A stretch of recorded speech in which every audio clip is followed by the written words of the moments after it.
FP1 and FP2, given the millions that it had pumped into the Formula 1 race. The efforts to try and block fans without tickets from viewing the race have been laughable as well, with some watching in reflections, riding up and down escalators, or by simply peering through the barriers put in place. The track itself, though, was decent for racing throughout, with overtaking spots aplenty, and this bodes well for the future of this race. Looking at one of the losers from the Grand Prix weekend was Sergio Perez. Sergio Perez got mugged on the final lap for P2 by Charles Leclerc. For a driver renowned for his defensive racecraft, it was a lapse in judgment that cannot be explained. Even if you thought Leclerc was nowhere near being able to dive bomb you, why wouldn't you not cover the inside line just in case? Sergio Perez decided to run a bigger rear wing this weekend, which meant that he was down in top speed, which would have made it even more difficult to defend from drivers such as Charles Leclerc. But Perez stuck to his line and left a huge door marked P2 available here for Charles Leclerc to barge into, and Charles Leclerc, as we've said, took that P2 on the final lap. Perez, though, this weekend was able to secure P2 in the Drivers' Championship, which was Red Bull's sole remaining goal for 2023, to round out its greatest season in Formula 1, but also celebrated becoming the first team to win 20 wins in a season. What did Perez say, though, regarding his race on Sunday? I ended up locking up a few times, but luckily we kept it on track. Then in the end, with Charles, I wasn't expecting him to make the move. Disappointing for Sergio Perez, but still a great race weekend for himself. One of the winners of the weekend was, of course, Max Verstappen, who went on to win the race. This was Verstappen's 18th win of the season from 21 races. It is his 16th in the last 17 races as well, 6th on the trot, and his 53rd of his career, bringing him level with Sebastian Vettel on 53 for 3rd on the all-time list.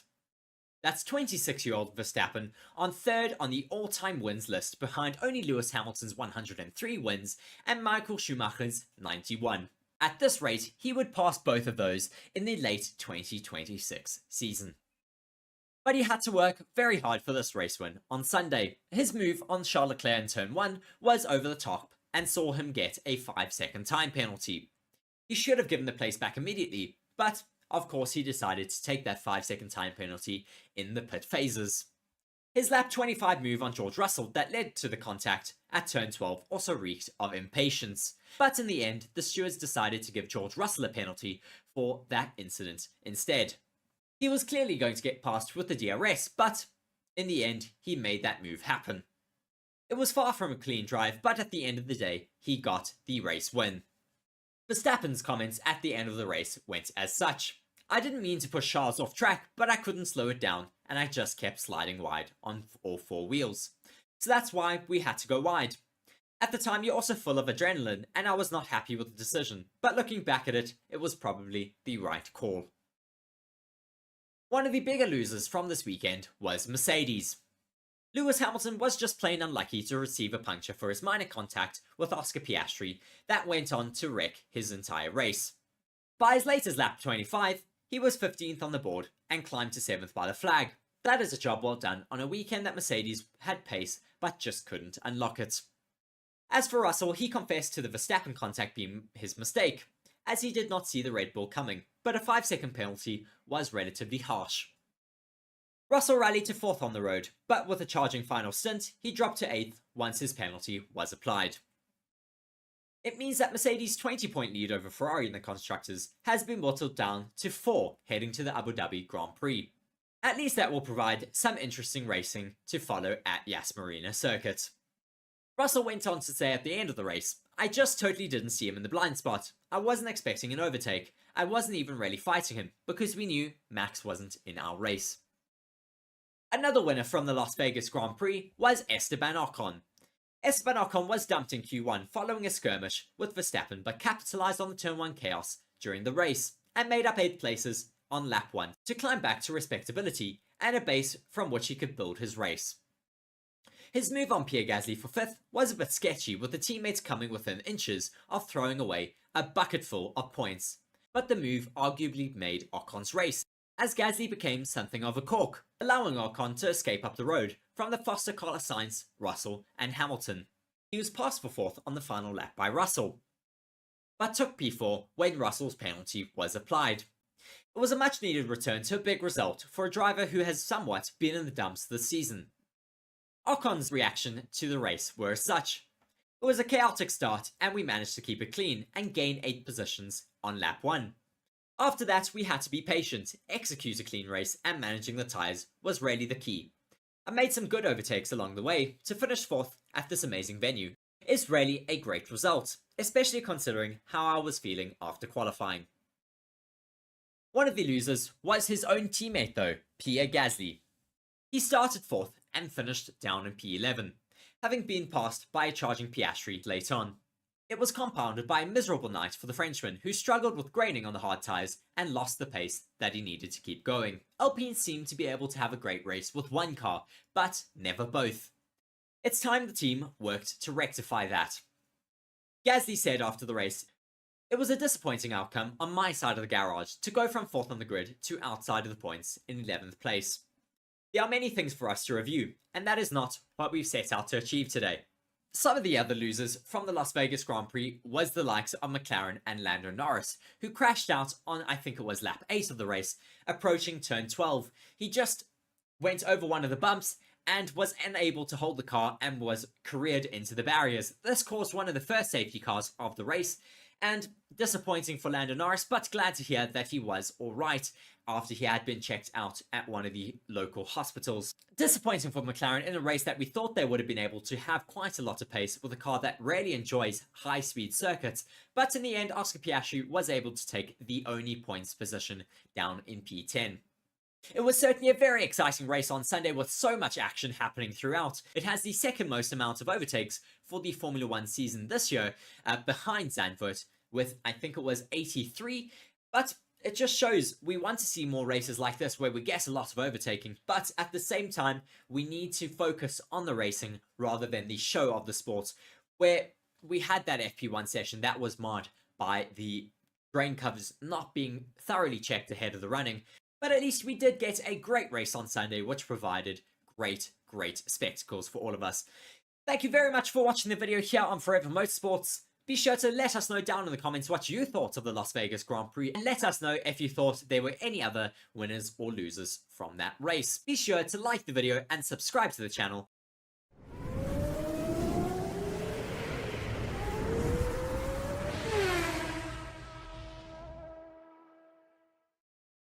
Hello and welcome to Forever Motorsports. My name is Reece, and today we'll be speaking about the class action lawsuit which has been filed against the Las Vegas Grand Prix and Formula 1 on behalf of the 35,000 Formula 1 fans who were unable to watch Practice 1 and Practice 2.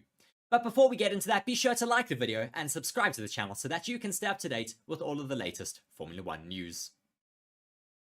A class action lawsuit has been filed against Formula 1 on behalf of the 35,000 fans who were told to leave Las Vegas practice on Thursday night in between the two sessions. Fans who had paid $200 for tickets saw just 9 minutes of racing because of the chaos that saw the first session wiped out and the second delayed. A loose drain cover ripped into Carlos Sainz's Ferrari and forced the first practice session to be abandoned. The second session was then delayed as organisers rushed to inspect every drain cover on the city's $500 million circuit. It was between this time that Formula 1 fans were told to leave, as Formula 1 chiefs evacuated the area around the track. When the second practice session got underway at 2:30 AM, it took place in front of empty grandstands. A statement to the Formula 1 fans at the time read, "Due to the logistical considerations for our fans and for our staff, we have made the determination that we will be closing all Las Vegas Grand Prix fan areas at 1:30 AM. Now, Demopoulos law firm and co-counsel JK Legal and Consulting have filed a class action lawsuit against Formula 1 Las Vegas Grand Prix in the Nevada State Court. They say they are acting on behalf of 35,000 people who purchased tickets to Thursday's practice run that was cancelled after only 9 minutes without refunds. The lawsuit alleges breach of contract, negligence, and deceptive trade practices against the defendants. We will vindicate the rights of the fans that travelled great distances and paid small fortunes to attend, but were deprived of the experience, said Demopoulos law firm owner and lead attorney Steve Demopoulos. The lawsuit's defendants are Liberty Media Corporation, DBA Formula 1 Heineken Silver Las Vegas Grand Prix, and Tab Contractors Incorporated. It has been reported that the Vegas Grand Prix officials took steps to mend the relations with angry fans by offering those with single event tickets a $200 discount to the Formula 1 gift shop.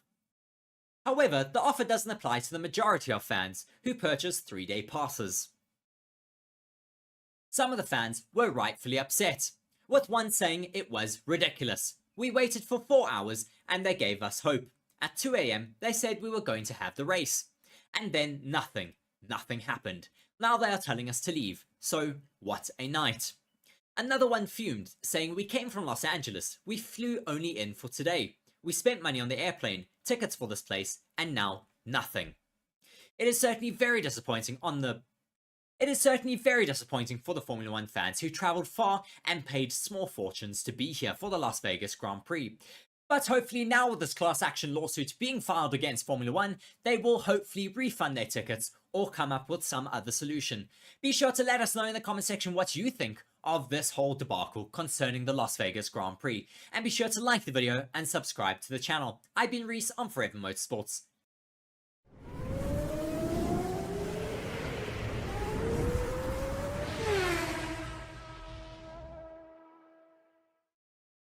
Hello and welcome to Forever Motorsports. My name is Reece and today we'll be speaking about how Max Verstappen's record-breaking 2023 season could still get better at the season-ending Abu Dhabi Grand Prix. But before we get further, be sure to like the video and subscribe to the channel so that you can stay up to date with all of the latest Formula 1 news.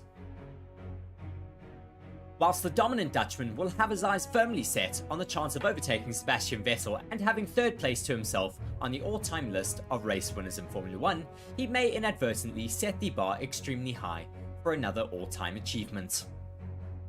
Having already sealed a hatful of records throughout the course of 2023, arguably the most impressive of which being the amount of consecutive race wins. Verstappen is currently ahead of Jim Clark's lead lap percentage record, heading into the final race in Abu Dhabi. The Red Bull man has so far led 75% of all laps in 2023, a staggering statistic considering what has been a 22-race season. Clark has held the record for 60 years, since he managed to lead 71.47% of all laps led back in 1963 in his Lotus car. Verstappen though has proven on many occasions that he is the man to break age-old records, and is currently sitting ahead of Clark, Nigel Mansell, Vettel and Michael Schumacher on the all-time list, but it will not be officially sealed until the checkered flag in Abu Dhabi. Do you think he'll be able to take another record this weekend at the Abu Dhabi Grand Prix? Be sure to let us know in the comments section below, and be sure to like the video and subscribe to the channel. I've been Reece on Forever Motorsports.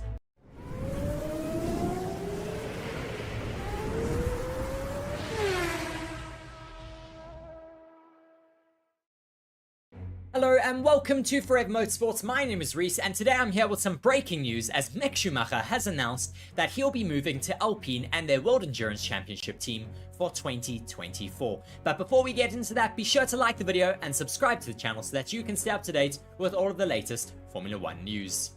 Schumacher moves into World Endurance Championship following a successful maiden test with Alpine at Jerez in October, which was seen as a precursor to potential opportunities to race with the Sinatec Run outfit. The German driver lost his Formula 1 seat with Haas after 2 seasons in 2021 and 2022, and spent this year working as a reserve driver for Mercedes while working towards a potential comeback in 2024. Schumacher's father and 7-time Formula 1 world champion competed in endurance racing with Sauber Mercedes before making his Grand Prix debut with Jordan in 1991. A new chapter is beginning for me, with Alpine in the FIA World Endurance Championship Hypercar category, said Schumacher. The car is impressive, and I can't wait to get started. I've grown up with single-seaters, so driving a car with a closed cockpit and covered wheels is a great opportunity to hone my driving skills. I sorely miss racing this year. It is what I've loved to do since I was a kid, and it was sometimes difficult to watch the other drivers take to the track. Endurance racing is a new challenge for me, and I'm sure we will share great moments together with Alpine. Alpine is one of the 3 manufacturers joining the World Endurance Championships top class next year, along with BMW and Lamborghini. Its A424 Le Mans Hypercar Division car is based on an Orica LMP2 chassis and is powered by a 3.4-litre single-turbo V6 engine, developed in conjunction with Mecha Chrome. I'm very excited to see Mick Schumacher back in a racing seat, even if it is not in Formula 1, and we wish him all the best for the World Endurance Championship in 2024. And we'll be watching him very closely to see what he's able to do in that seat. Be sure to let us know in the comment section what you think of this breaking news about Mick Schumacher moving to Alpine and their World Endurance Championship team in 2024. And be sure to like the video and subscribe to the channel so that you can stay up to date with all of the latest Formula 1 news.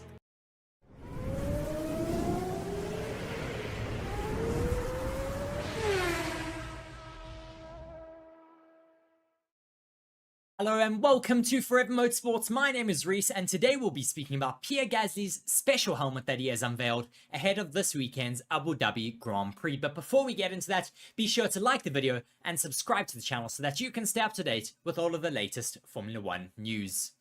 Pierre Gasly and Alpine sponsor Binance have announced the winner of its global helmet design competition, celebrating fan creativity and engagement in a unique collaboration with Alpine Formula 1 driver Pierre Gasly. The contest drew over 700 entries from more than 140 countries, showcasing the vast creativity of the Binance and Formula 1 communities.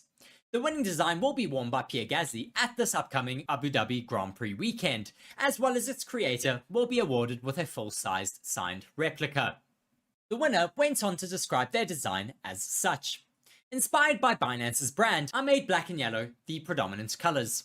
I also gave it a glossy finish to evoke the golden colour and allude to Arabic culture, along with Arabic calligraphy on the sides. Since the race will take place at night, I also used the vibrant pink colour of another sponsor to create a contrast with the rest of the design, making the helmet stand out under the nighttime lights. Pierre Gasly congratulated the winner of the competition and went on to say, "Thanks to all of those who took part. The competition has been a fantastic journey for everyone involved, uniting a community brimming with inventive flair. Having fans from across the world engage with such passion underscores how sport and crypto can forge a more connected and vibrant world. This design truly encapsulates my partnership with Binance and my profound connection to my fans in this race in particular." We're certainly very excited to see Pierre Gasly running his special helmet design this weekend in Abu Dhabi, and it's certainly not going to be very hard to miss as it is very, very bright and will stand out under the lights in the Yas Marina Circuit. Thank you very much for joining me here today on Forever Motorsports. Do be sure to let me know what you think of Pierre Gasly's helmet design in the comments below, and be sure to like the video and subscribe to the channel. I've been Reece on Forever Motorsports.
Hello, everybody, and welcome to Forever Motorsports on Forever Sports. You're joined by myself, Mark, and Reece alongside me, and we're here in Abu Dhabi for the final race weekend of the 2023 season, of course.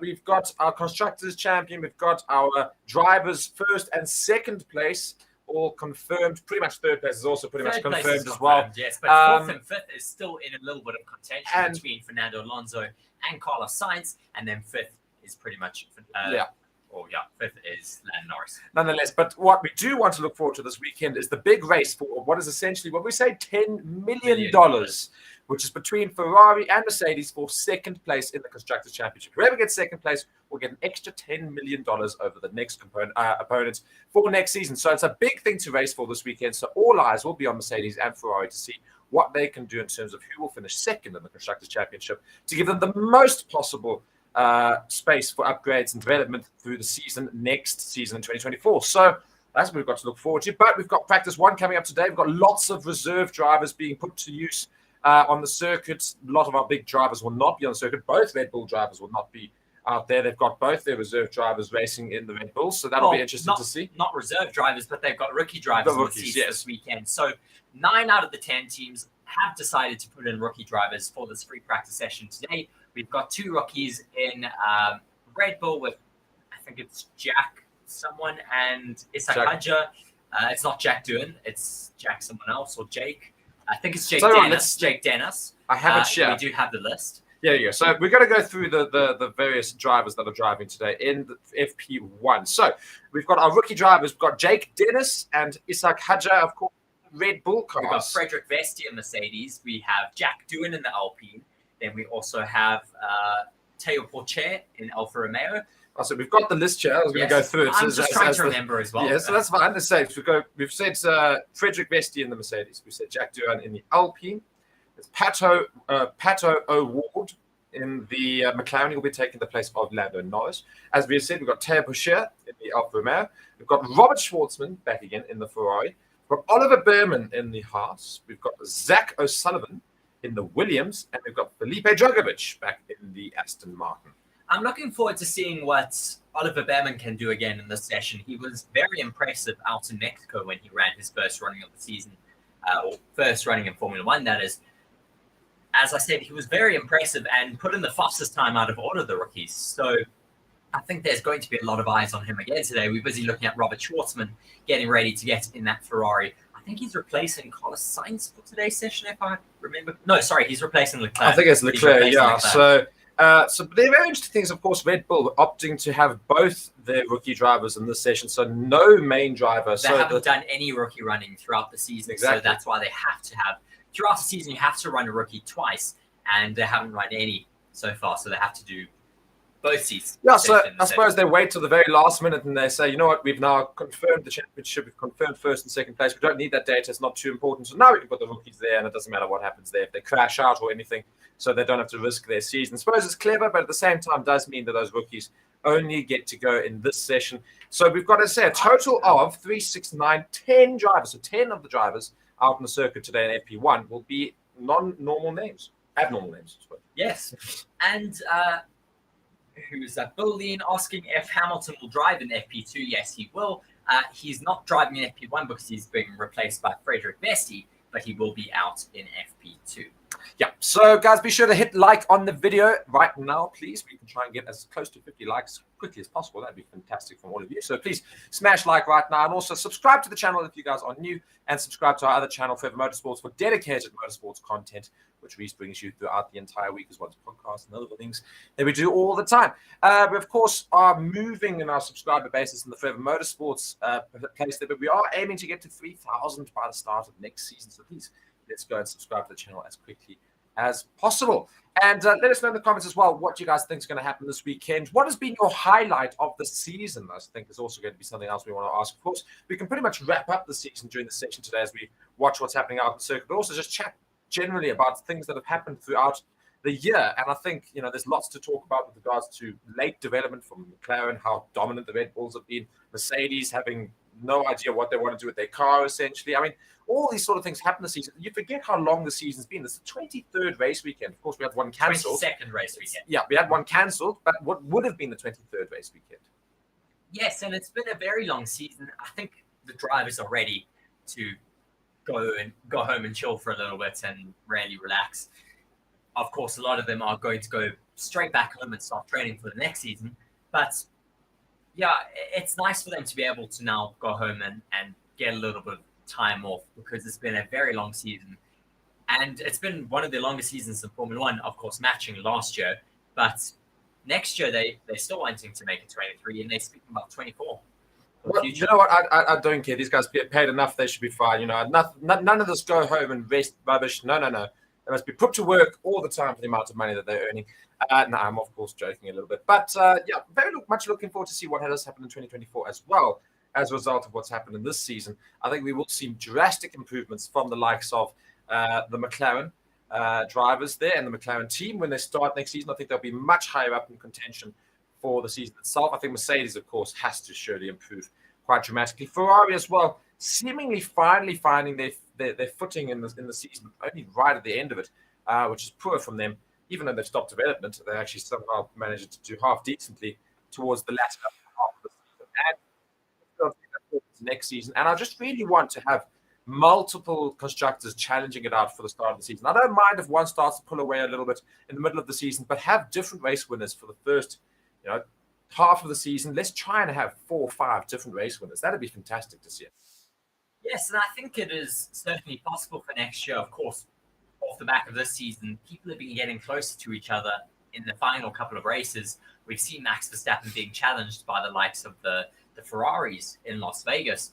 So I think that we should have a closer starting grid next season, but whether Red Bull will be able to run away with it or just come back to another season with a completely redeveloped car and run away from everyone again, it's also possible, unfortunately. But again, as well, the Red Bull's big wind tunnel or cost cap breach. Well, I'll get there eventually. The cost cap breach that they had. Now, does that affect this season coming? Doesn't it? More than the season we've just had. Well, the cost cap breach doesn't, but their penalty. That's what I'm saying. The penalty that doesn't affect them. It affected their development for this season, surely. But I think they would have been fine for next season. I think they would have decided more to take the hit on this season's car rather than to limit their development for next season.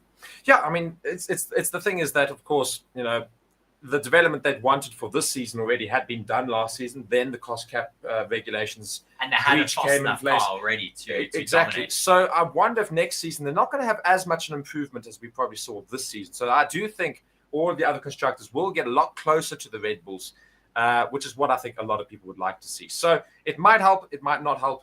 But we've still got one more Grand Prix weekend, of course, coming up, and that's FP1 in just a little bit. Lots of rookie drivers joining us for this session, and lots of you guys joining us for the session as well. We've got Jeremy here in the comments also saying, "Hi, Mark, how are you doing?" Well, Reece is here as well. I'm doing good. Reece, I'm sure, is doing good as well. And he doesn't want to know. No, he doesn't want to know. Sure. Of course, this is the Etihad Airways Abu Dhabi Grand Prix for 2023. Interesting. I guess it's in Abu Dhabi, not in Dubai. So it wouldn't be Emirates. But yes, this is the first practice session of 3, and then we will have qualifying tomorrow evening, as well as the race on Sunday. Just looking at some stats for this 23rd round of the Formula One season. Out in Yas Marina, in the Yas Marina Bay, this 5.2-kilometer circuit has full throttle spent at around 64%, and the track record is a 1:12, I think it was there. The top speed is 334 kilometers an hour with 16 turns and an elevation of 10.23 meters. The tire allocation for this weekend is once again at the softest of the Pirelli range, being the C5, the C4, and the C3 compounds. Indeed. So it looks like it's going to be a stock standard weekend, of course, and I reckon we won't get too much data in this first session that's going to be usable. I suppose the only reason I say that is because we've got a lot of rookie drivers here, a lot of them getting into the car for the first time. And of course, they're not so used to it as the rest of the drivers. So the data that you're going to see are not going to be times that are representative necessarily of how quick the car can go, especially for Red Bull. They've got 2 rookie drivers in there who have not ever sat in that Red Bull seat during Formula One weekend. And Sergio Perez and Max Verstappen will step away right now. The weather right now is ever so slightly partly cloudy, but mostly sunny. It's quite beautiful. It looks It's all meant good. to be hot throughout the entire weekend as you look over this Yas Marina Bay and you see all of those very expensive looking yachts that get a great view of the track as they go through the W Hotel there. Yeah, so we are all geared up here. The crowd is making their way here. We are about, 2 minutes away, just under 2 minutes from the start of the session. And of course, big shout out to our channel sponsors, BOYLESPORTS and BITDEFENDER. BITDEFENDER, your leader or global leader in cybersecurity. And BOYLESPORTS, our betting partner, of course. So go check them out in the description as well. And let us know, as you say, which team are you supporting this weekend? I suppose that's the big question we've got up there as well. So let us know who you're supporting there. We've got our new studio again this weekend. Some people liked it. Some people didn't. Just give it a chance. Of course, we're going to trial it all off for the rest of the season. Formula One is also trialing something new this weekend. They have got a new Monza-style podium for this race now. So gets the drivers a little bit close to the fans, which is best for everyone, I guess. Yeah, exactly that. F123 is joining us in the comments. Hello, hello. How are we? And let us guys know if you are the usual that you haven't said hello yet.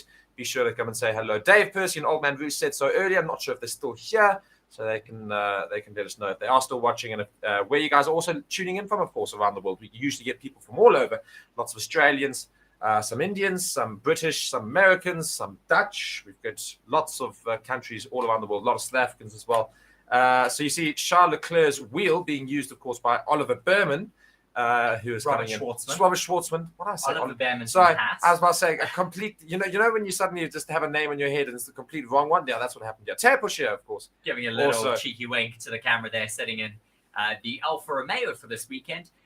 This weekend is also a weekend of goodbyes, Mark. We are saying goodbye to Franz Tost. He's been in the sport for a very, very long time. He's brought through so many young talents in Formula One. He's brought through Max Verstappen. He's brought through, I'm pretty sure, Sebastian Vettel as well in the Toro Rosso and the Minardi days, I think they used to be as well.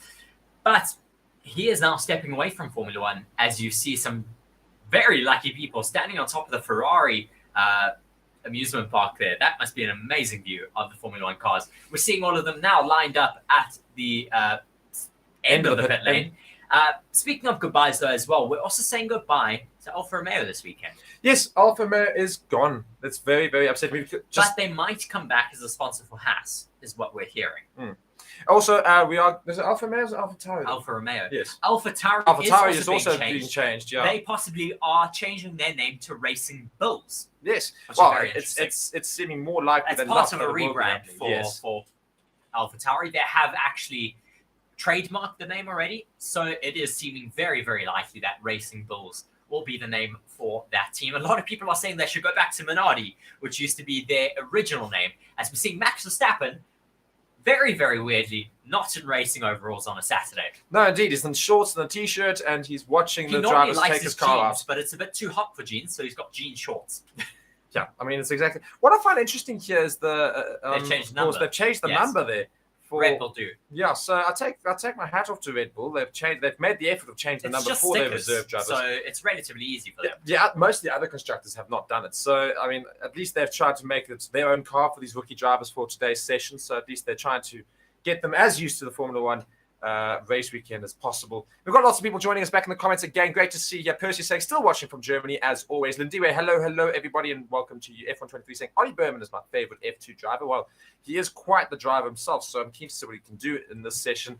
Old Man Rue also saying, still here from the go Aussies. I think he's currently leading the F2 championship, if I'm not mistaken, Oliver Behrman. I might have to double check. It might be, actually, yes. I think it's Thinking of that, it might be Teo Pushia. Yes, so Lindiwe also just saying, yes, so many minimum competitions, not only in the constructors, but with the drivers as well. Apparently, Spain is divided. Alonso and Sainz are tied with 200 points. They are, yes. Indeed. But Sainz is currently ahead because he won in Singapore.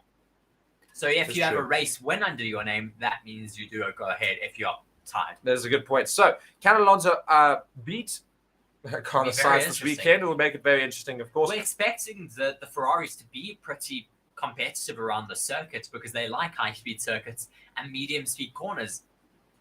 That's the circuit. It's full of high-speed straights, and medium speed corners. It should be very similar to the likes of Las Vegas last weekend out. I'll tell you something. This is a very difficult track itself as well. Lots of people do spin out. We will have a yellow flag, I reckon, this weekend. It is quite a difficult circuit itself. It is technically not a street circuit, or is it? It's not a street circuit. No, it's not a street circuit. It's a permanent circuit. It is just very close, though, to the walls in some sectors as well. So we will maybe see some people into the walls. It's following Lance Stroll here, who's setting one of our first fast laps of the day. He's going around purple mini sectors everywhere throughout his lap right now. And we'll see how he finishes up here. So going through the order, of course, Drugovic is taking place of Alonso there. Hadjar and Dennis in for the Red Bulls. O'Ward is in for Norris. Behrman is in for Hulkenberg. Schwartzman is in for Leclerc. Porsche is in here for Guan Yu Zhou. No, he's not. He's in for... Yes, he is. Is he? I thought he was in for Bottas. Bottas is out there. So, no. Vesti is in for Hamilton. Duhan is in for Ocon. Yeah.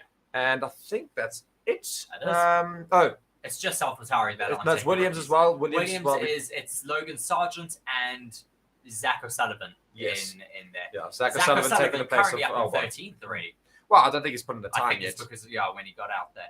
Yeah, so we're still waiting for the times, and we will all of us get going with that. So we've got a replay already of all of those lots of wind test, aerodynamic testing on all the cars right now. They've got all those aerial rakes on the cars, taking in some valuable data. I'm seeing some issues on the Ferrari already. A lot of smoke coming out the back of their car. And you don't see the same coming out of the McLaren, so... it was just getting started. They might be doing testing for their parts for next season already. Those look like redefined front wings for the Aston Martin. Those little edges look very, very different. Looks like a lot of teams are bringing new parts this weekend to try and test for next season. Very interesting. I suppose another interesting thing here, if we're looking at Jake Dennis, is the Formula E Avalanche Andretti first place in 2023 right now. In 2022, he got 6th place for Andretti. 2021 in BMW, Andretti got 3rd place in Formula E. So he's been in Formula E for quite a while. So he's back into a car that actually has an engine, a proper one. Yes. So I suppose it's going to be slightly different. It's very interesting to see drivers get promoted from Formula E into a real-life Formula 1 car. It's incredible to see drivers being allowed to do this nowadays. I mean, it's only ever been a dream of every gamer to actually step into a real Formula 1 car. Yeah, and the interesting here is Dennis is going around here into that Red Bull, but seemingly struggling, though, because he was trying to set a fast lap, but the Ferrari caught him quite easily there, Robert Schwartzman, which was weird, or rather maybe it was Carlos Sainz that caught him very, very easily. So maybe just having a struggle is coming back into the pits. I think there's an issue with his car. Seatbelt's not tight enough, so they're going to bring him in. They're just going to... Oh, no, possibly I think his helmet is lifting. That might be the issue. It's often an issue with drivers' first times out in the car. If the headrest is not quite right. Especially with your head, it has to be so strong to stay upright with the G-forces in this car, as well as when you're going down the straights, the helmet can sometimes lift up if the air gets caught underneath, which is why you sometimes have that plastic piece that goes around the front parts just to keep the helmet pushed down a little bit in the cockpit of the car. Otherwise, it can really hurt your neck. Yeah, it's exactly that. So just looking here at Frederick Vesti, who's going around in that Mercedes. One other thing I want to look at today is, of course, Red Bull have got both their rookie drivers in. Now, will they still be right near the top, or are we going to see the difference of their main drivers versus their rookie drivers in the session? Because I do think if Max Verstappen and Sergio Perez were out there in those cars, I still think they'd be right near the top of those timing boards regularly. And we want to see what happens with those two Red Bull reserve rookie drivers, of course, because can they get as far up as possible? And this is sort of where you can see the difference between your main drivers and those that aren't actually in the car throughout the entire season. Vesti finishes up a lap. He finishes up in 6th position. Right now, we've got Russell in 1st, Sainz in 2nd, Ricciardo's up in 3rd, Magnussen in 4th, and Tsunoda in 5th. And lots of our rookie drivers still yet to put out times. Of course, Dennis has come in to have his helmet readjusted, and then he will get back out there with Hadjar, who's the other rookie driver for Red Bull. Hamilton there, of course, in the pits.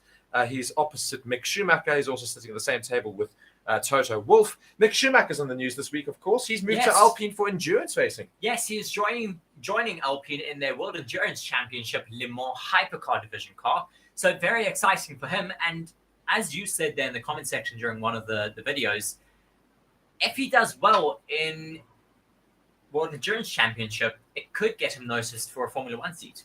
Yeah, I think it's going to be basically, can you do well in another format of racing? If you do very well there, we'll bring you back to Formula One. I think there are hopes and expectations that Mick Schumacher will return to Formula One. It depends on which seat he will take, and he does need to perform very well next season in that endurance car. And if he does do so, then we could possibly see Mick Schumacher and the Schumacher name back in Formula One in the following, or maybe a couple of seasons after that. I do think we're going to have to wait a fair little while there, as we're looking at Tina Hausman, who's the 2024 F1 Academy driver for Aston Martin. Yes, she is alongside Jessica Hawkins, who's the head of racing for Formula One Academy at Aston Martin. So very, very exciting for next year. We are getting started with that Formula One Academy. That every single team in Formula One has a Formula One Academy team. So very exciting to see that. Just watching Jake Dennis back out on circuit now. Hopefully his helmet is a little bit more secure. It was just his helmet strap that was a little bit loose, and it can just pull it up during the straights. We were hearing about Jenson Button at the 2004 Hockenheim Grand Prix. His helmet was so loose that it ended up coming up during the straights, and he had to push it down in the braking zones, and it ended up actually choking him down some of the straights, that he had to hold it by the chin strap. Really, really not good. Akshay also just asking here, or rather just saying in the comment section, I really want Ferrari to win this race. Nothing against Verstappen, but as a Ferrari fan, I don't want to end the season with another crying session. Indeed, it would be quite nice to end the session with somebody else winning. I think we could have one other constructor win. Of course, we've only had that once this entire season out of 22 and races. That was Ferrari. And that was Ferrari. It was Carlos Sainz. It's the only other race winner outside of the Red Bulls this week, this entire season. What would be even better is maybe to see like a McLaren win, just out of nowhere. That could be great. Maybe Lando Norris as a bit of a nice story for him to have crashed out early on in obviously the Las Vegas Grand Prix. Maybe he can go and win his first ever Grand Prix right at the end of the season in 2023. Just looking around the circuit, the wind seems to be quite high around here as Jake Dennis goes a little bit wide over the curbs. It's currently about 8.6 kilometers an hour southwesterly wind. With Jake Dennis going very wide over all the curbs here. They are very tricky corners in the first sector, so it might just take him a few minutes to get up to speed. Correct me if I'm wrong here. Of course, we were looking at, I think, I can't remember which driver it was. Was it Schwartzman or was it somebody? Anyway, the one coming from Formula E. Dennis. It was Jake Dennis, wasn't it? So Jake Dennis coming from Formula E. How different is it in a Formula One car versus a Formula E car? Because, of course, the gear shifts are very different. The car itself behaves quite differently in terms of using energy recovery and using the petrol between the two, because it's a hybrid system versus Formula E, which, of course, is just electric. I mean, surely it's quite different going into this car as a completely different setup. It's very different to coming from like Formula 2, where it's almost the same car, just slightly underpowered. You have to change gears. Yeah, that's what Formula I say. E cars don't have gears as far as I can remember. Normally, electric cars are single-geared cars, but I'm sure he's been in the simulator quite a lot to prepare for this. And yeah, it's going to be interesting to see what his times are compared to at least Ishak Hadja, the other Red Bull Junior driver. He's currently, where's Ishak? He's in 12th. So a little bit of time to make up for Dennis right now. He's going still very wide over all the curbs. It just comes across the line now. Very slow time of 1:31.1 up into 12th. He does beat Hadjar. Schwartzman down in 14th as well. All the rookies not doing particularly well so far. You can just see the big difference between all of them. The best of the lot, Vesti right now in 7th in that Mercedes. Though maybe that's because Mercedes seemingly is the quickest right now with Russell up in first. Softs, I think, in that Mercedes. True. Let me just double check that. No, he's on set mediums. Watching a replay here of Jake Dennis taking one of the corners here.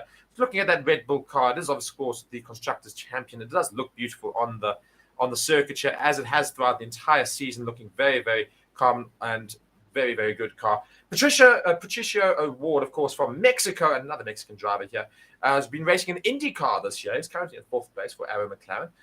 In 2022, 2021, and 2020, he's been in IndyCar and for the Arab McLaren team. So he's been there for 4 years now. Yes, and very, very loyal to McLaren, and he is their reserve driver, Mark. My only concern with him, of course, is 4th place, 3rd place, 7th place, 4th place again. So he's not seemingly getting further up the field each season. It's very consistently. IndyCar is so competitive at the moment, to be honest. It is such a competitive field, and Dennis comes onto the radio just saying that the balance doesn't feel too bad, just giving a little bit of feedback about the car right now. well, I mean, it's quite brave of rookie drivers to go and talk about a car that's won the championship by like a landslide, record-breaking car, arguably one of the best Formula One cars of all time. And then you go into the car right in the final season when it's been put up to, as Jacko Award starts, Patricio Award rather, starts a lap, he just has a little bit of a spin, or a little bit of slide. I'll get there eventually. My terminology today is shocking. I do apologize. It's fine. It is true. What was I talking about? Red Bull. So it's quite brave of rookie drivers to go and then talk about the Red Bull and say, yeah, here's some comments about the car right now. You've got to be very brave with it. But to be fair, that's what they want. The engineers want constant feedback about how the car's feeling, about how the setup feels, of course, the balance and everything. It's going to be very interesting to see how he does throughout the rest of the session, and whether he can get a little more comfortable in that car. Of course, it's the first practice session. They want to start getting the setups right for when their drivers get in an FP2. But I'm pretty sure Max Verstappen will get in that car and completely change everything. Jamie Blair trying to give us all these various facts throughout the session. He's saying, hi, Mark, do you know... I keep saying, hi, Mark. Reece is here as well. He clearly doesn't care. Do you know what a victory for Hamilton will make him the first driver to have won in 16 different F1 seasons? Well, I mean, he's been there long enough. Russell on the radio saying... Russell has an issue with steering, apparently. In low-speed corners, he's having to turn a lot more than they used to have to. But, yeah, we'll have to see if this persists with him. So just going and saying, yes, well, obviously Hamilton will become the 16 different seasons he'll win a Formula One race. I don't see him winning this race, though, this season. So I think he's going to struggle to get a win again. So he'll have to wait, I think, till next season. Just letting you guys know, in the timing boards, Red Bull are in blue. They're in a slightly darker blue, and they're currently 12th and 13th. About the map. Maybe on the map. Yeah, I think they're still blue. They're still blue there as well. So yeah, you can go and check that. They're currently 12th and 13th. There's Dennis and Hajar. And Hajar, I'm sorry, Dennis right now is putting a couple of purple mini sectors on his lap. So could watch that quite interestingly. See if he improves upon a lap time. Lots of personal bests as well for him. So going around seemingly quite well. We're heading towards the 15-minute marker. There we go. He does. I think he does. No, he doesn't. Not quite just yet. But we do see. Awards rather. So move into 10th place now in that McLaren, who's taking the place of Lando Norris for the session. Sainz are starting a hot lap on soft, so I think we could see a very blitz lap here from Carlos Sainz. Let's see how he fares in sector 1. Slightly down on Russell's time, 0.077 seconds down on the 17.08 that Russell put in. Continuing around on these softs is Carlos Sainz, and I'm really hopeful to see Sainz and those Ferraris and the Mercedes compete this weekend, because, of course, that's the big talking point this weekend. Who will finish second in the Constructors' Championship? A $10 million difference, depending on which cars come out better. Very interesting to hear that Pato Ward was actually part of the Red Bull driver program. And McLaren poached him because Red Bull realized he didn't have enough points to be able to get into Formula One with the super license. He didn't have enough points to qualify for a super license because one of the seasons that he did as a junior driver only had half the amount of drivers that it needed to be considered a full championship. So they were only given half championship points. So they weren't able to promote him into the AlphaTauri team that it is now known as. And that's unfortunately why he was never promoted into Formula One. Sure. Very, very interesting. Well, he's got his best foot forward now to try and show what he can do in a Formula One car. Sainz is coming across the line now. It's still going to be slower than Russell's time. But he crosses the line now in a 1:27.5 on softs. Russell set his time on mediums. So I think he set his time on mediums, or unless he is currently out on mediums right now. But yeah, I think Ferrari needs to go a little bit quicker than that. 0.5 seconds down on Russell's time. Still down on Tsunoda as well, right ahead of him. So again, it's practice 1. They're just getting data in, so it's not too concerning at all. But right now, Carlos Sainz can't be the fastest driver on good. Ricciardo now goes up into second, Mark. Brilliant time from Ricciardo. Tsunoda steals that back away from him with a 1:27.3. Good times being put in by drivers at the moment. But, yeah. This is actually so just noting, of course, Ricciardo's now down in 4th right now. Sainz up in 3rd, Tsunoda's in 2nd, Russell's in 1st. And the Williams not doing too badly in 5th and 7th, Sargent in 5th. Good to see there. Currently, Pusher and Bottas have just gone out on track. Let's see what Potier can do. Of course, I think it was Potier as well. Last time he tried to get out onto track in the FP1 session, he couldn't because the car was never working. And we were very upset for him, of course. He couldn't show and strut his stuff, but now getting the opportunity. Yes, Potier doing all right in the first sector, 1.4 down, 1.5 down on Russell's time as Russell goes even faster with the 126.3. So that benchmark just gets put a little bit further away at the moment as Pato Ward puts himself up into 6th place with a 127.8 on a set of mediums. Carlos Sainz, the only one of the top runners on a set of softs at the moment, not able to match that of George Russell.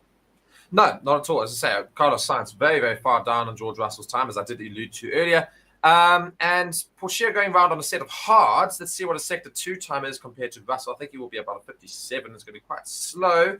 There you go, 58. So it's 3.7 seconds down, or 3.8 basically, down on Russell's time. So not going around too quickly, but it is his first time of the day.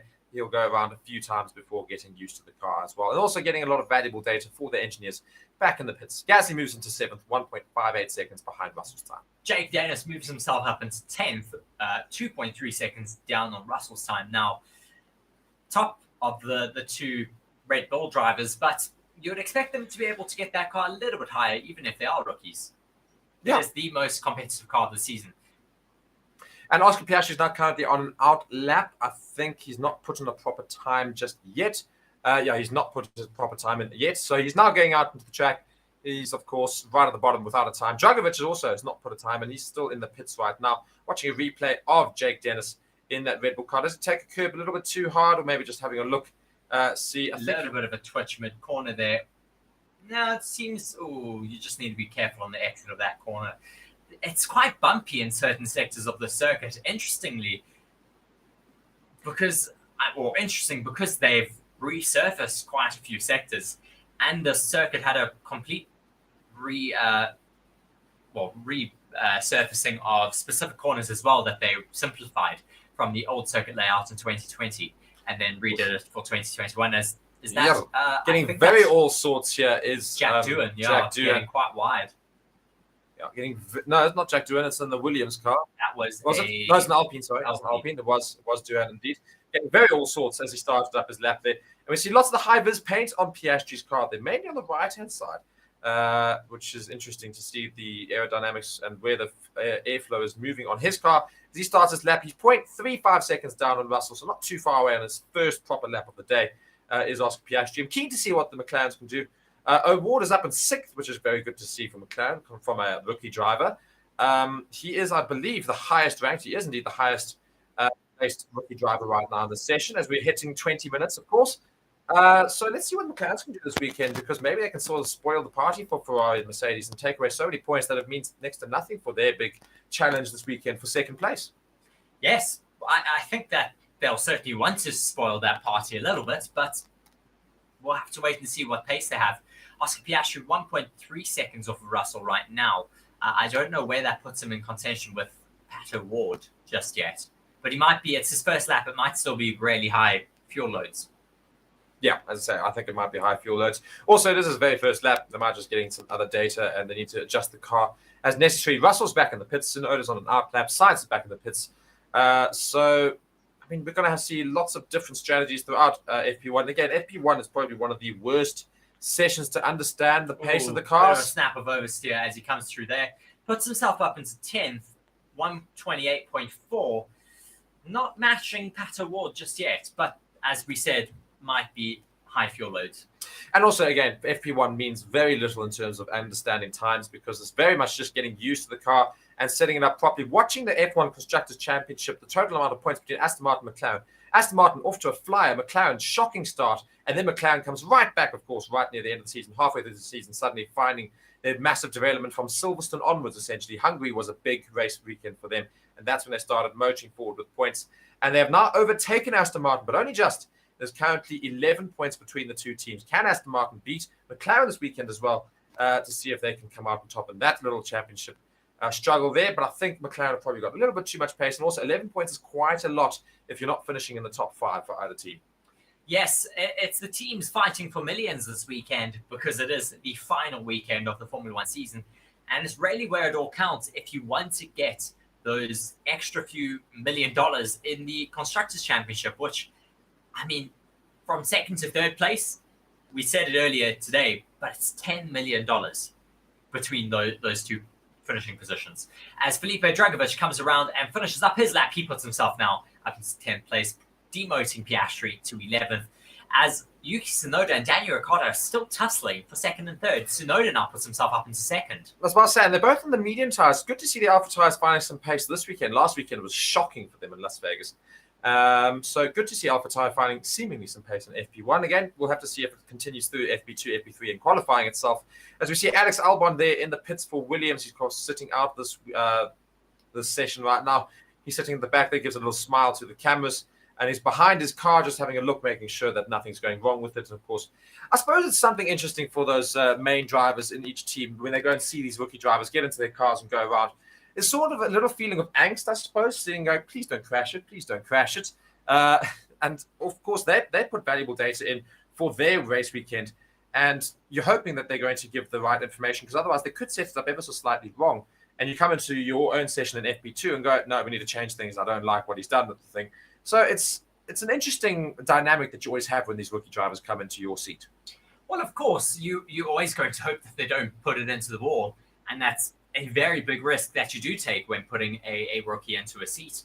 But I think at the end of the day, they trust each other. They just, I think, don't like it because they have the reduced running. They don't get as much track time on a circuit that you do need a lot of confidence, especially in qualifying around here. Yeah, I mean, we're now 36 minutes away from the end of P1. Russell, Tsunoda, Ricciardo, and Bottas now in our top four. Bottas and the Alfa Romeo now just put himself there. And Carlos Sainz is in fifth, still on the soft. The only one that's done a lap on soft, although we do have an outlap seemingly from Robert Schwartzman, as Stroll now moves into second out of nowhere on a set of mediums of 127.2. He's 0.9 seconds away from Russell's best time. Russell's time is very far away from everybody. Yes, Russell's time is very far away from everyone at the moment. 0.9 seconds still on the set of mediums. I wonder if they just went and did that on really low fuel and just have set an early benchmark for everyone. Might well have done, although he was out there for a fair while before he put that lap in. And Robert Schwartzman now starts a lap on these set of softs. Let's see how you can fare in that Ferrari. It's a very exciting driver, of course, Schwartzman. Everybody's wanting to see what he can do. If he'll make it into Formula One in the coming seasons. He might well be able to get into there, though. He's quite slow into Sector 1 compared to Russell's times. 0.5 down already on set of softs. I'm just hearing that AlphaTauri have brought a full new floor for this weekend. New floor fences, new floor sides, new floor intakes, everything. So massive upgrades for AlphaTauri. Hopefully this works. They are quite high up in the timing boards at the moment, but it is still practice one. As I said, they've been jostling around at the top there, so good to see them doing that. We see lots of high-vis paint on the AlphaTauri there. Is that previously, or has that just been put on now? I think that's from the previous runs here. So they're going to get some high flow. Yeah, they've just put the car inside the pits from his run, and they're about to take some pictures of that and compare that to their CFD data that they have. Rod Shepherd's joining us in the comments. Good afternoon. Well, good afternoon to you too. Well, is it actually afternoon outside? No, it's not quite. We've still got 5 minutes. But we'll be in Australia, I'm sure, yes, or Thailand, I think, where Rod is from. Much more friendly times, of course, this weekend compared to that in Las Vegas. Although Las Vegas wasn't too bad. Early in the morning somewhat, but not too bad for everybody watching around the world. Those in Las Vegas, though, might have been a little bit tired. Of course, it ended past midnight most days. Schwartzman puts himself into 12th, finishing up his lap on a set of softs. Quite far down on a set of softs, you'd have to feel. Yes, it is quite far down at the moment, but we don't really know what their run plans are, so it's always difficult to compare in FP1. Watching a replay of Teo Puccia here come through one of the sectors. They gets caught a little bit on one of the sausage curbs coming out of the first sector, and then just said, did you see turns 2 and 3? I had crazy bottoming. I almost lost the car there due to bottoming. Very, very bouncy through that sector for some reason. Yeah. I suppose it's good. Now that's good data for the engineers to get. And Felipe Dragovic also watching a replay. Does he do the same thing? I think he does. Yeah, just watching with who is that's gone over there and kind of just not damaged the floor, but there's been a lot of sparks coming off of the floor. I think that was Dragovic there. Very interesting for him. That was what I was saying about Dragovic. Coming through one of the sectors there, does just bottom out ever so slightly on the floor. So almost half an hour left. Have we seen any sort of data that we're happy with, or was this just very much up in the air in terms of what's happening? Russell's still very firmly in first. Is that setting an early indicator to Ferrari saying we're here to take that 10 million, or is that just, they set up the car a lot better and Ferrari will get better throughout the rest of the weekend? You're listening to Piastri right now, so I'll let you listen to that before you give it an answer. What's happening in the radio for Piastri? Just telling him that they are thinking of raising the floor height as it's currently looking a little bit low and bouncing a little bit more than they expected it to be. So that's why they are thinking about raising the floor height. Okay, so going back to my question, Russell right now up in first for Mercedes. Is that indicating that they're going to do quite a challenge this weekend, or do you think Ferrari will be fine and they'll come back at it?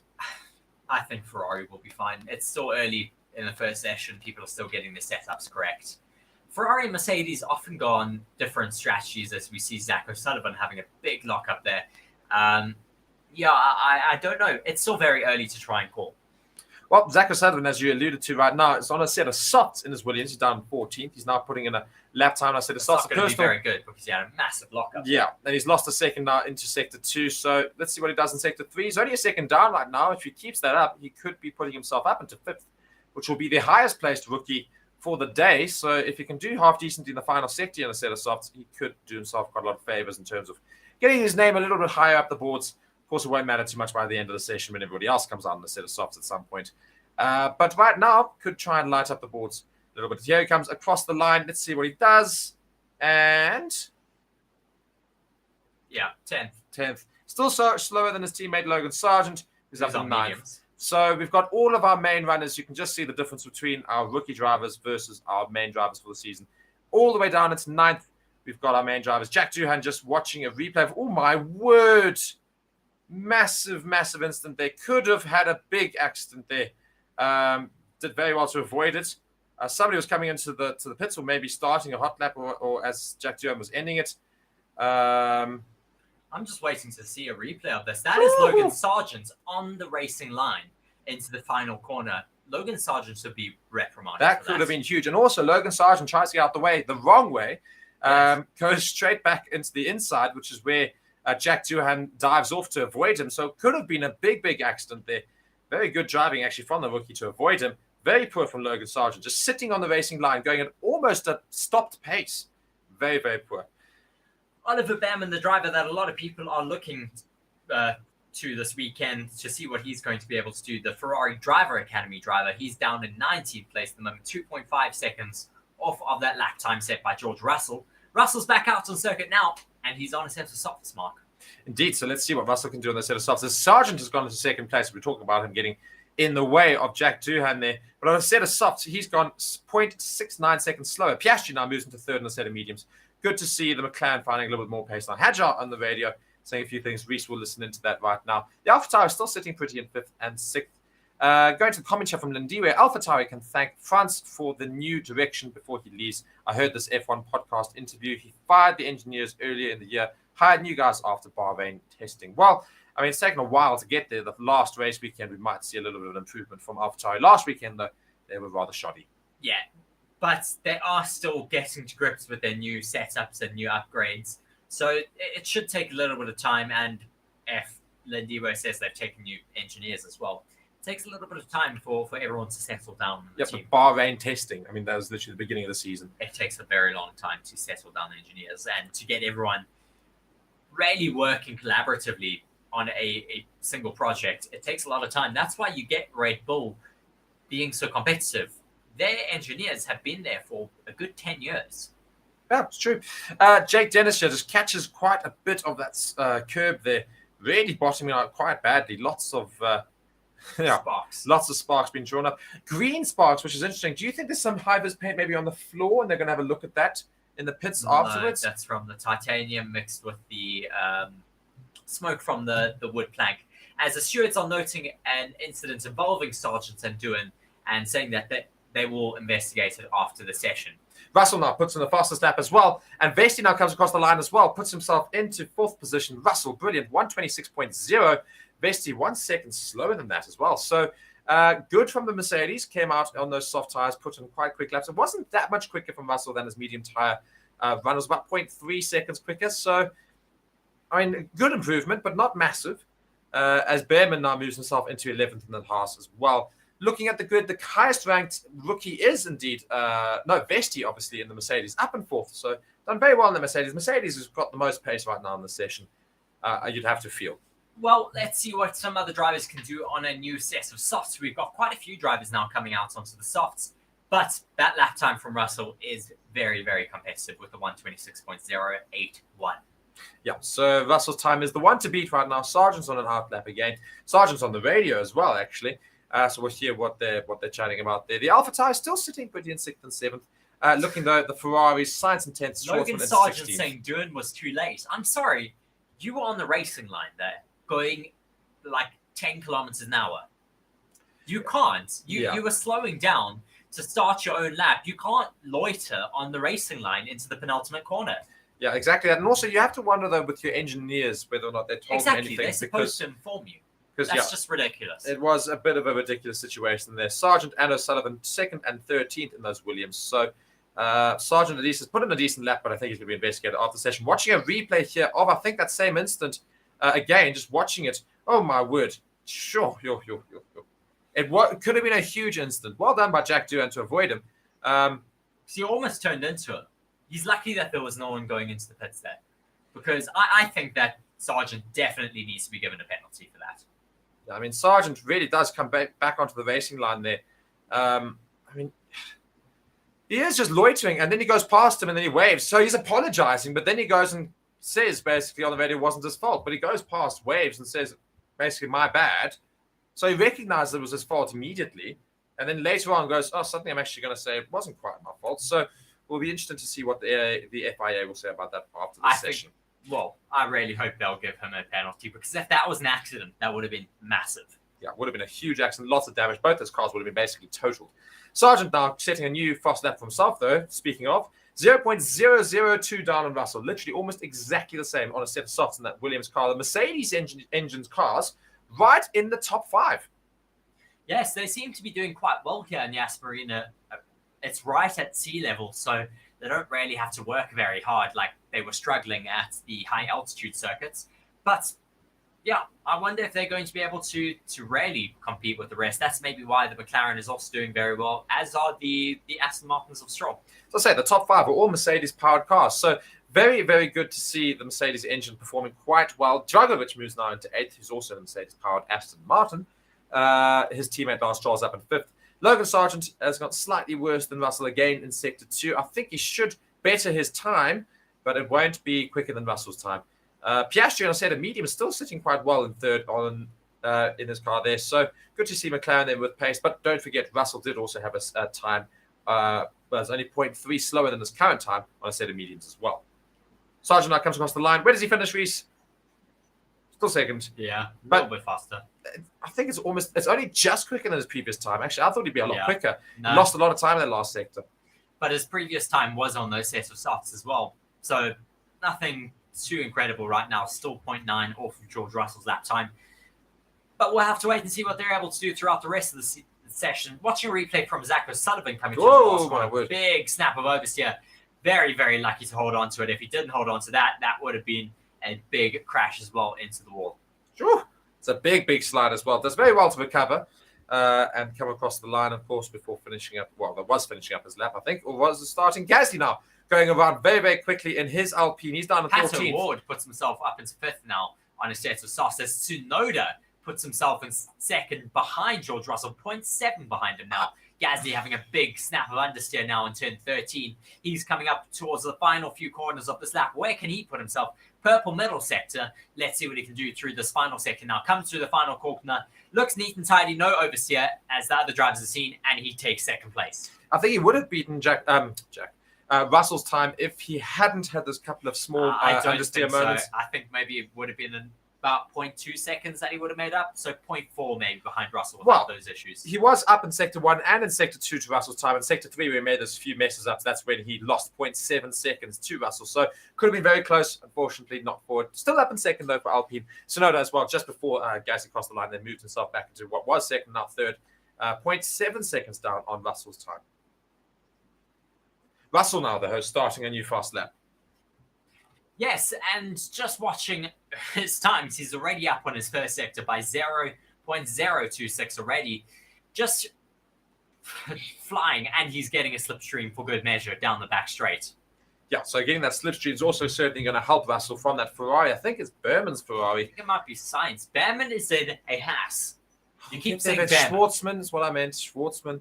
No, he's getting held up. Oh, he's getting held up quite badly by the Ferrari now. Ferrari needs to get out the way. Not getting out the way. I think this is going to be... They're both pushing, so it's fine. He's actually benefiting from it more than anything else. Well, good following practice. Oh, my word, just getting a little bit between practice. Still up 0.004 up on his own time. And the final sector is where Russell is strong, so he should be able to pick up some more time in this final sector now. Well, let's see. He was held up a little bit, I think, by traffic, though, even though he did eventually make that overtake happen. But I think it was going to be just behind his time. I think that's my prediction right now. He'll be just behind his best time. I don't think it would be a 125. So 126.081 was his previous time. He crosses the line now, and he gets a... Oh, he does go faster. 26.081. 072. 072. He was a 081. So ever so slightly was his quicker. last sector. Yeah.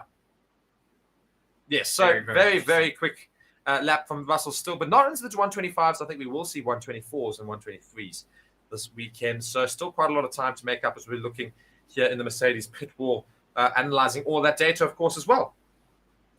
Yes, just watching not Jack Doohan, rather. It is Lance Stroll in the Aston Martin. Yeah, now you're getting so many FP2 drivers or F2 drivers in the seats today.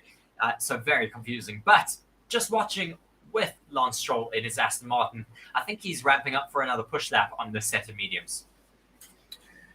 Well, I mean, the previous best medium tire run was from Russell, a 126.3 something, I think it was. Trying to remember now. So let's see what Lance Stroll could do in response. He's also got a Mercedes-engined car. It's Aston Martin. 26.3. Yes, that's what Russell... I don't think so. Russell put that in on the mediums, 100%. He's only 0.3 faster on a set of softs. Correct.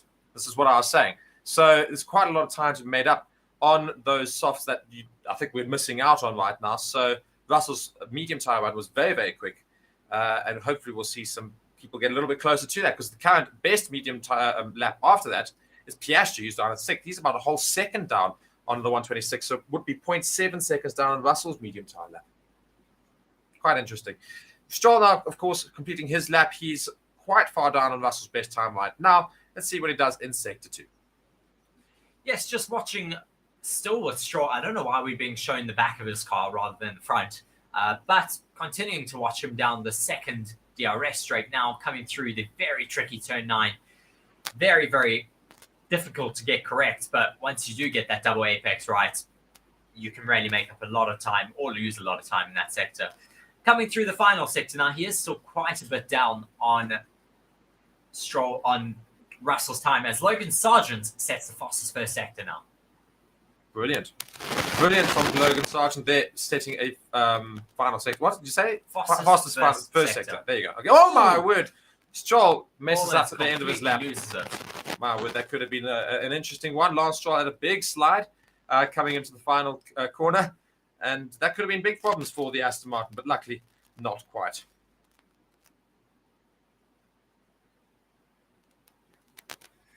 Very lucky for Lance Stroll to hold on to that. That could have been a big accident for himself. A lot of almost moments here today, as we're seeing clouds moving overhead and the track just gets shaded quite a bit. This could also affect their running, because they want to get, Logan Sargent, interrupting myself, fastest in the first and second sector now. Yeah, he's on a set of softs, so we do expect him to go quick, as Piastri on a set of softs moves into second at 126.665. And Logan Sargent now coming across the line. Does he go quicker than Russell? No, he doesn't. He's still loose. Russell's final sector is brilliant. I said to you that Russell's making up all of that time in the final sector. Yeah, I mean, very interesting to see how Logan Sargent lost 0.67 seconds in that final sector. Actually, lost more than that, because he was up on Russell's time in Sector 1 and Sector 2. But his final lap time, 0.67 seconds slower than Russell's. So Russell does very well in this final sector. Lance Stroll is watching that replay of him losing it. Oh, my word. That could have been a bit of a problem there. Could have been a big accident for Lance Stroll. We've seen one from him from a final corner incident before. But let's see what he's able to do. now that he's destroyed those tires, I think he's going to have to come into the pits. Yeah, probably have to come into the pits. So we're now into the final third of the session. Of course, we've got about, I think, 18 minutes. Yeah, less than 18 minutes left of the session. Who's impressed you? Who's not impressed you? Which constructors are doing well? I mean, we haven't seen much from the Red Bulls, who are all the way down in 18th and 20th. Of course, they've been in the pits for a fair while. I think they're doing a few adjustments to the car. But which rookies have impressed you and which constructors have impressed you? Sorry, say again. I'm just listening. Rookies, constructors, who's doing well? Oliver Behrman, I was hoping he'd do a little bit better, but certainly Vestia is the best overall. But he is in the most competitive car out on track right now. I think I'm quite impressed with Award, of course, who's in 8th. He's not done too badly in that McLaren. But it's also a competitive car. Yeah, it is, I suppose. Djokovic in 11th, not too bad compared to Stroll's time. I'm trying to see who's closest to their teammate in terms of the main driver. I think Behrman's not too bad compared to Magnussen. Djokovic compared to Stroll, not too bad either. So I suppose those are the ones we look at. We haven't really seen Schwartzman and Sainz properly go for it in the Ferraris yet. I think Oliver Behrman, we could see him make his way into Formula One in the next few years. But yeah, I think he's going to do quite well in Formula 2. He's really had a good year this year. And I think next season should be his year as well. But at the moment, he's how far off of Carlos Sainz, off of Magnussen? I think he's 2 seconds-ish off of him at the moment.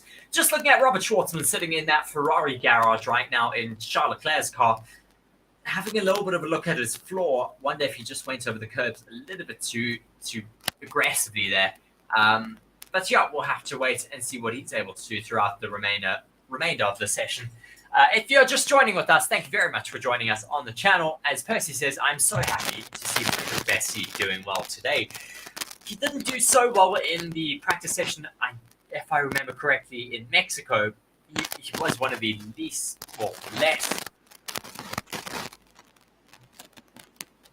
impressive rookies in that session. I think Oliver Behrman really outshone everyone in that Haas.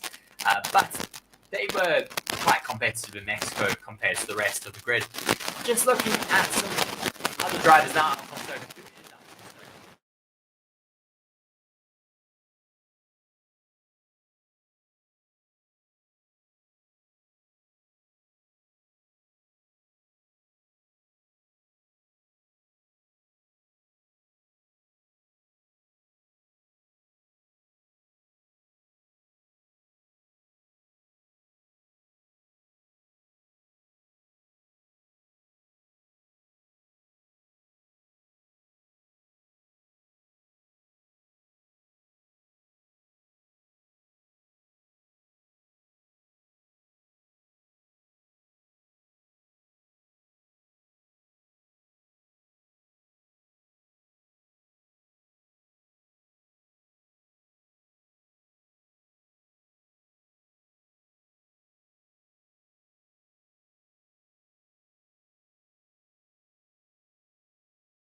Hello and welcome back to Forever Motorsports. Sorry, just sorting out some small audio issues there, but hopefully we are all back for you guys. Be sure to let us know if everything sounds good on your side.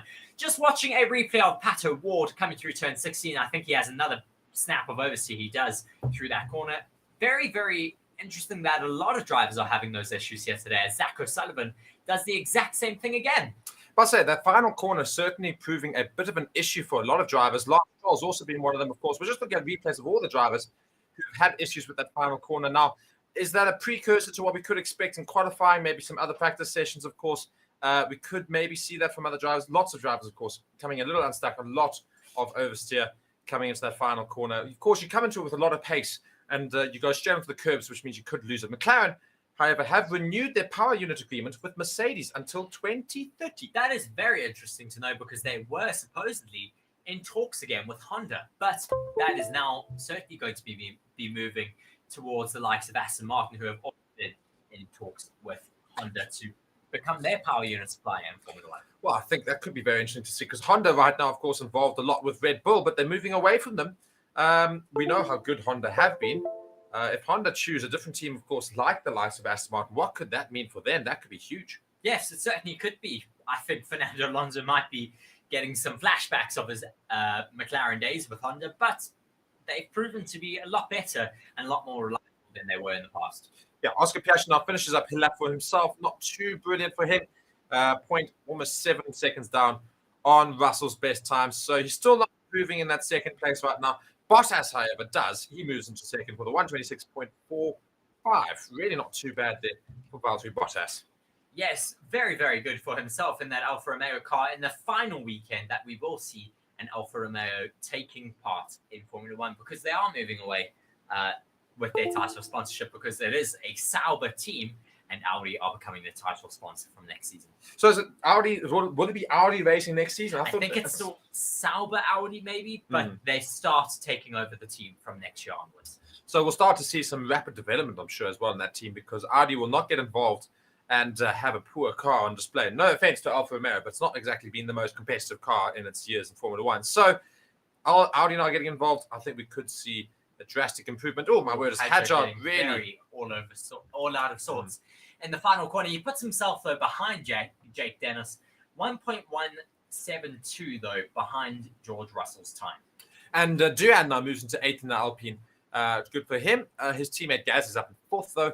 Sergio Perez, of course, watching on those two rookie drivers in their cars. Hoping their cars aren't getting damaged, I think. Yes, I think it's exactly that. As we're now following here, Djokovic on a set of softs. He's putting a personal best in Sector 1 for himself. Coming towards Sector 2. How far away is he from Russell's time? Schwartzman also on a fast lap on a set of softs. He's up on Russell's time in Sector 2. Interesting to see from Felipe Djokovic and that Aston Martin. But unfortunately, it's the final sector where it all really matters. Schwartzman's got a purple Sector 2 in that Ferrari. So he's up only 0.062 seconds on Russell's time. All the drivers need to try and make up time in that final sector because Russell's final sector has been brilliant the whole time today as we're entering the last 10 minutes of this session. So Felipe Djokovic comes across the final couple of corners. Where will he put himself in comparison to Russell's time, but in the rest of the grid? Bit of a snap in the final corner. He goes second with a 126.406, 0.334 down. Schwartzman, though, also about to cross line. Where does he put himself? Only 6th. That final he loses a lot of time in the final sector. That final sector is clearly a problem for a lot of drivers. Russell doesn't lose time really in that final sector, but all the other drivers significantly. So they've all been up in the first two sectors. Other drivers, but half the drivers on the grid are rookies right now. I know it's true, but even the main drivers, Piastri also, he was quicker in Sector 1 and Sector 2, but Sector 3 cannot seem to match Russell's time. Now, I'm not sure if that's a Mercedes thing or if that's Russell's driving itself, but he's done it a few times. Thing. I think it might be a Mercedes thing. A little bit of racing here happening between McLaren and the Ferrari. Just both of them desperately trying to get ahead of each other to start what is a hot lap for either one. And the Ferrari of Carlos Sainz starting. McLaren. Piastri? Looks like Piastri. No, I think that's Pato Ward getting bullied a little bit in his first FP1 session. I think Sainz basically saying, step away, you rookie. I'm starting my fast lap here, so don't give them the way. I think it is Piastri, actually. Well, if it is Piastri, that's also quite funny. Sainz not giving up his position there. No, it is Award. Sorry, Piastri's on an out lap. Award is on a push lap. Very interesting to see that. Carlos Sainz now coming down that back straight, will he be able to match the times of Robert Schwartzman? Yeah, I'm not sure if he's going to be able to beat Russell's time, but Schwartzman's time certainly should be up there. I think he should be aiming for a top 3, if not a top 2 finish here at the end of this lap right now. They're all doing a lot more soft tire runs at the end of the session, heading into the last 8 minutes now. Sainz comes across at that sector time for Russell now. Yes, he is coming across from Russell now. Mark was just a little bit out of shots there, so I'm telling him to come back in. He's ever so slightly down on that time by Russell, but very interesting to see that he's not able to match the middle sector from Schwartzman. No, and Stroll's also up in both his times in Sector 1 and Sector 2, but Sector 3, again, is where we see Russell's time just holds on to it, and everybody else loses about 0.5 to 0.7 seconds. So how much time will Sainz lose? Maybe not all that much. He seems to be going quite quickly around. He comes around the final bend now. There's a little bit of a slide as well. So that's the 5th driver of the day now having that slide. He does go ahead of Schwartzman in 6th, but not the cleanest end to his lap. It could have been about 4th. It could have been Ricciardo's time had he not had that slide there. He lost about 0.2 seconds, I reckon, in that slide. Watching a replay of Sainz and Piastri, Award rather, just battling it out a little bit before they started their lap there. Award was quite desperate to try and get ahead of him. Sainz went, no, he's just stuck to his racing line the whole time. Award was on the push lap, though, because if he was, he might also be investigated. Nah, I don't think he was. I think they were just looking at that. Carlos Sainz, of course, just getting a little bit out of sorts in this final corner there. Robert Schwartzman also, oh my word, could have been a big thing. I almost said getting out of Schwartz, getting out of sorts into turn 3. He says on the radio, oh boy, in turn 3 I had a massive snap. I didn't know why I bottomed out. And they say, yeah, we saw that. He responds, that was scary. Yeah, problem is these drivers aren't used to how stiff these Formula 1 cars are. And not just that as well. It's, there's so much more pace in these Formula 1 cars. So when you go around the track, when you make a small mistake, it is very scary compared to what you're normally driving, because normally you've got quite a bit of time to sort of try and, in comparison, I'm saying, in realistic measures, not that much time, but you've got a bit of time to try and correct the error. In Formula 1, it feels like that's it, like that you've lost it straight away. So I think it is a lot more scary for these rookie drivers. When you get into a Formula 1 car, you realize the pace of these things, the power they have, and you suddenly go, oh my word, that's actually quite scary if you start to lose it a little bit. I'm very interested with Dragovic's time here. I want to see Stroll put on a lap on softs. Yeah, I mean, brilliant for him. Up in second. If Dragovic is faster than Stroll, it's time. Well, Stroll's, to be fair, done very well in the last 2 race weekends. He's done very well for himself. Can he match it up right at the end of the season? Sainz now saying to his engineers, the wind has picked up. It has picked up massively. It used to be 8.4 kilometers an hour. It's now 12.2 kilometers an hour. So it really has picked up here around the Yas Marina Bay. So almost into the final 5 minutes of the practice here, and the Red Bulls are just getting ready to go out again. They're not really impressed with this session. Yellow flag in Sector 3. I think that's just all the cars overtaking each other, and for how slow they are, it's a green flag now. So he's going to start a hot lap now. He's going to get a little interrupted by a couple of these cars coming around. Oh, he comes off the racing line. There's an issue. He's going very slowly here. No, I think he's getting ready to start up a fast lap, yeah. And he's now starting to push his car. And let's see what the Red Bull can do, of course, because we've really not seen the pace from either rookies. Not pushing. What's he doing? Is a lot of looking around, making sure he's absolutely fine to start a push lap, maybe going wide, and now comes onto the inside and pushes now. So Hadjar goes, and let's see what he can do in that Red Bull. I think that's why he's so slow, though. He slows down so much before the final corner. You really need to carry your pace through there. You should be going through there in about 4th gear. And he's lost it already a little bit in Sector 1. He's gone over the curve a little bit too much, started to have lots of corrections there. So, yeah, losing quite a lot of time to Russell already, 0.56 down on a set of softs. So you should, as you say, be starting the lap a lot quicker. I mean, you can get a lot more pace going down the start, finish straight, but he starts so late. And also, he's slowing down. He's only going through that corner, I would expect, probably in 2nd or 3rd gear, when you should be carrying a lot more pace in 4th. It's very interesting to see. But it is just a FP1 outing for the rookie. But if you want to get more... You want to make a statement. Time to everyone else around. Yes, you want to make a statement. And if you want to get ahead of your rookie teammate for the session, kind of have to carry more speed through certain sectors. I mean, Dragovic has made a lot more statements this season. He's had the opportunity, of course, because he took the place of Lance Stroll in the very first Grand Prix of the season. As Daniel Ricciardo puts himself up into 3rd behind Dragovic now. Brilliant, yeah. So Dragovic, of course, made a few statements in that first session he had right at the beginning of the season. Did quite well in this times, was in the top 10, and everyone was saying, hey, that's not bad. And he's not doing very well in this sector. It's gone even faster. As he has. He's only 0.28 seconds down on Russell's time. He's in second position in that Aston Martin. So very, very impressive. He's really pretty much putting his name up there saying, hey, guys, consider me, because look at the times I'm putting in an F1 car. I'm beating half of the main drivers in the grid. So very good to see. Hadjar comes across the line, not improving upon his time again. So really quite slow in that Red Bull.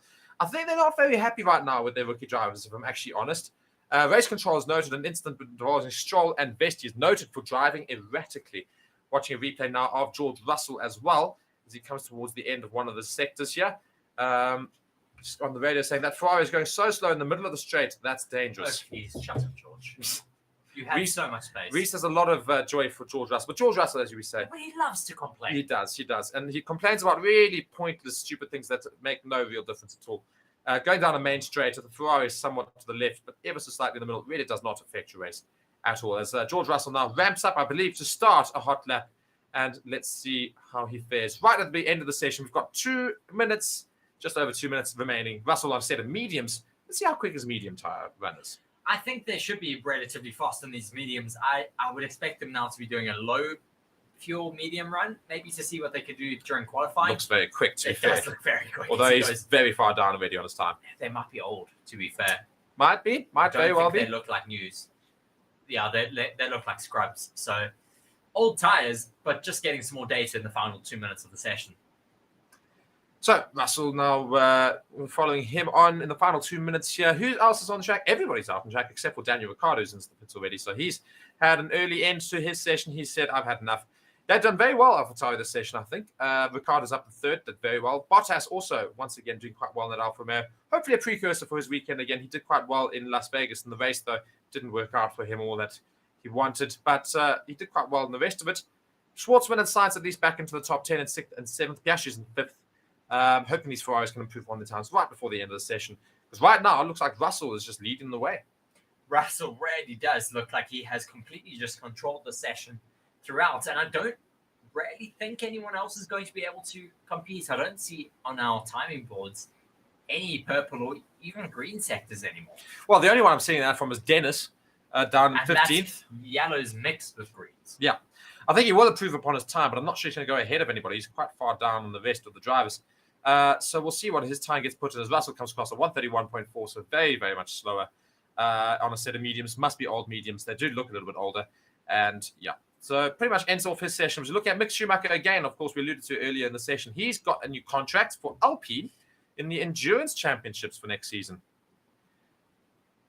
Yes, so I'm interested to see what Mick Schumacher is going to do next season. He was apparently very impressive in his test with Alpine.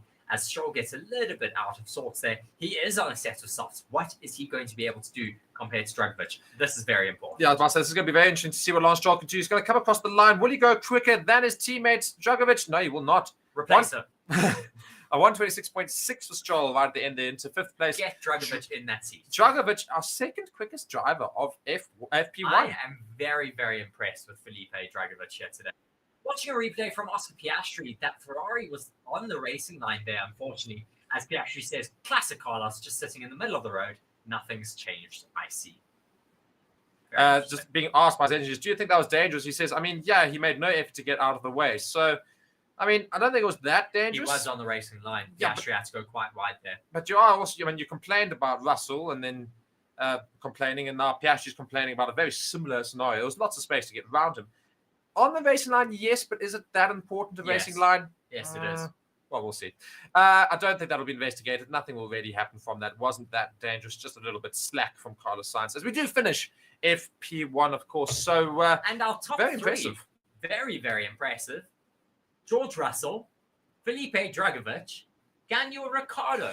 What's a top three? Dragovic really does put his name up there. That is very impressive first, FP1 session for this weekend for him. So it's Dragovic putting his name up there in lights, doing very well for Aston Martin. And hats off to him, takes the opportunity and makes sure that he grabs it with both hands, quicker than his teammate who's there permanently, Lance Stroll down in 5th. A very good session for the Mercedes-powered cars. The Red Bulls all the way down to 16th and 17th, not the best session for them. They were in the pits for quite a while, though, in the middle. But I'm sure we'll see a lot more pace in FP2 when we get our regular drivers back, of course, in the cars later on, which you'll catch here on Favour Sports again. Right now, however, we are going to head into a review of the session on our other channel. So be sure to stick around, like the video, and subscribe to this channel. And you've been joining me, myself, Mark, and Reece alongside. Also, be sure to check out our channel sponsors, BOYLESPORTS and BITDEFENDER. We'll see you in the review in the next session. Right now, thank you so much for watching.